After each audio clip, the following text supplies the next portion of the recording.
Okay, we're going to look at the underhook now. I want to give you a brief overview, I should say.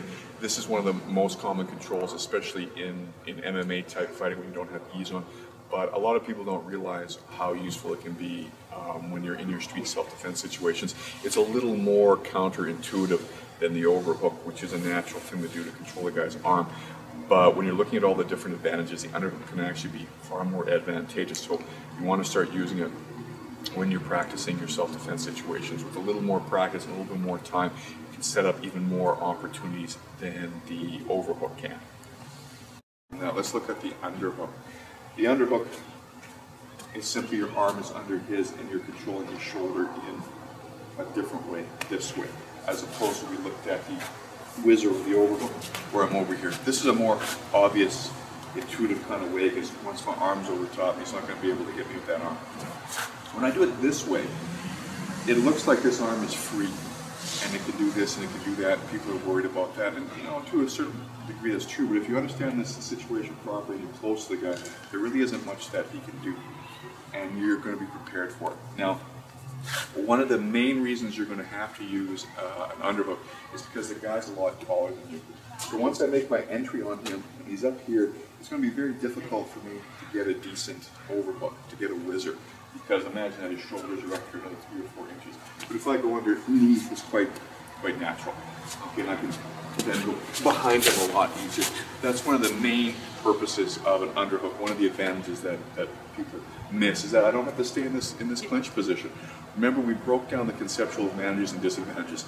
The main one is being here. This is really disadvantageous because anything I can do to him, he can do to me. He has all the space and time. This becomes a reaction game, becomes a strength game, a speed game. Whoever has those attributes is going to have the advantage. So you really don't want to be fighting at this range, despite what any so-called self-defense systems tell you. As I get closer to him, I tie up his ability to hit me. Now that was pretty obvious with the overhook, but with the underhook it doesn't seem as obvious. Now, once I'm here, he's going to try to hit me with his hand. That's when I can go behind him. Now, I've got the same advantages as I had in the front, but he's even more disadvantaged. I'm in my zone of operation. He is in my zone of operation, but I'm not in his. And I can control the guy, hit the guy, take him down. You know, whatever you want to do is still all viable from here. So that's the first thing you want to look at when you get into a underhook. All right, now, once again, why is this going to happen? Generally because you hit the same way, boom, you end up here, but he's taller than you. So instead of trying to reach like this, you're just going to pump that arm here. And everything else is the same. I want to be controlling his 5 swords, right? 1, 2, 3, 4, 5. Now, in this case, I'm going to have to do it here. Same, my head placement is the same, and he's going to be trying to hit me with this hand, so I need to be blocking or head controlling and bringing it down here. All right, now if he stands up tall, tries to hit me with his hand, all I do is straighten my arm out. Okay, you're going to have to practice and feel what he's doing, but it's going to be relatively easy because he's either going to try to headlock you with his arm, where you'll feel it, or he's going to feel his punches. So from here, basically, all I'm doing is straightening that arm as I'm level changing, and his arm's going to go right over my head, and that allows me to go behind him. Okay, so that's one of the simplest and kind of counterintuitive things that you can use the overhook and the underhook for. All right, so let's look at that again. I'm here and I enter, but imagine, you know, he's significantly taller than I am. Boom, I'm going to go here, establish my same position. All the headbutts and stuff are the same. Another thing is the almighty eye gouge that people keep talking about in the street.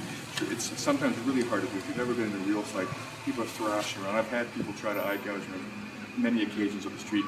Guess what? They've never successfully done it. I've done it to people, usually multiple opponent situations, because I have a specific method for head control. It makes it easier for me. But just some people trying to eye gouge here, go ahead, both people just hand it. It's hard. Right? But once he pulls his hand away like that, you go behind him. But the point being is that just because his arm appears to be loose, it's really hard. Okay? But I have better opportunity here. So this is one of the things, if you're in a more serious street situation, the kind of stuff you can't do in MMA, this hand gives you better access to his face than he can here. Basically, so if I keep my head buried here, basically he can't get to me, but I can get to him. Now, anytime you feel like you're in trouble, maybe he's got a long arm, then that's when you do your throw by. Wrestling, that would be called a throw by. So there's a couple of really useful ones. So don't forget that. From here, your hand is a lot closer to his face than his is to yours. Another problem you're going to come is the guy thinks he's going to headlock you here. Obviously, if you control this second arm, he's not going to be able to. So as he goes to headlock you, it's the same idea. You can get your throw, but depending how strong he is, you might have to work your head out a little bit better, harder. You don't have as much space to work with. But it's the same idea. He's only really got one arm to work with. So these are things that just simply take more practice. He can, you know, it looks like he can do all this and all that with this arm, but he really can't as long as you're tight. If you're between his arm and his body, you basically separate it, you've extended it, he's got a lonely arm here. Okay, and also from here, if you're against the hard surface, if you extend them far enough, you've got a lock in here, very similar to the shoulder lock that we did, or elbow lock that we did on the ground in the headlock defense. So if I get him down like this, I can put pressure on like that, and I can push on his arm, get pressure on his arm, and attack him. Okay, so that's the basic use of the underhook. Okay, we're looking at underhooks now. Also, I want to reiterate some ideas that we talked about. Many times in the real world, there are vertical surfaces everywhere. Obviously, when you're training MMA, you've got an actual cage, but in the real world, especially indoors, you have walls everywhere, you have trees, you have the sides of cars. Many of the things that you can do to get more leverage, as you would do on the ground, you could do against a vertical surface.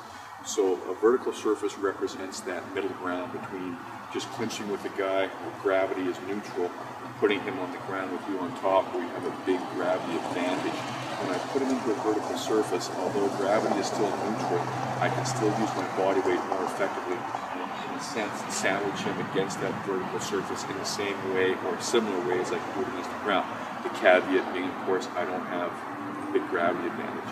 So once again, we were talking about the underhook here, and when you're fighting around in the real world, in an urban environment, especially if you're indoors, you may not have the room to go to the ground. There may be maybe inside a bar or a restaurant, there's tables and chairs all over the place.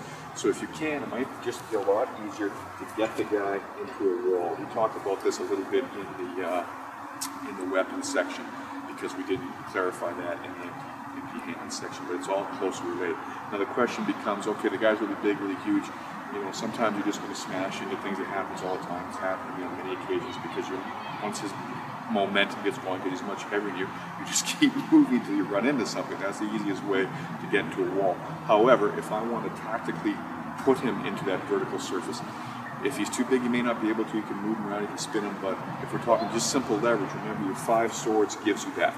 So if he makes himself strong, and I push on him here, it's hard to move the guy, and we're about the same weight. It's just my body weight against his. But if I put in my 5 swords here, now push back, I can drive him a lot easier because I'm getting under the center of gravity here, and I've got my head under hit. So, you know, bend your legs and drive his hip and his head back. This gives you a lot more leverage. I'm not saying you're going to have that much leverage against every guy. If he's 400 pounds, you may not be able to. You may very well be the one that ends up getting squished against a wall. We'll show those defenses later. But right now, let's try to use a vertical surface to our advantage. So why do I want to put him here? Like we talked about, I can squish his head up against the wall. This makes it really hard for the guy to move. Now, if he's hitting me with this hand, for example, one thing you might want to be able to do is switch your hand behind him. Basically, I put my arm on his back, and again, if he's got something to hold on to, like a sleeve or something, especially even a thick leather jacket where you can't grab the material, I'm just putting my fingers in here. Now that's illegal in a tournament because it's unsafe for your fingers, but in a street fight you might be able to get away with it. Now by doing this, I once again have 2 hands free. This is the time to hit him, boom, hit him against the wall, bang, his head's going to bang off the wall, okay? So that may or may not be possible. Now, people always worry about this arm, but we talked about this. He's only got one arm. What's he going to do with it? He can try and headlock me. Right, I'm going to go behind him, boom, snap him down. Now I'm in a better position. This is hard for a guy to move.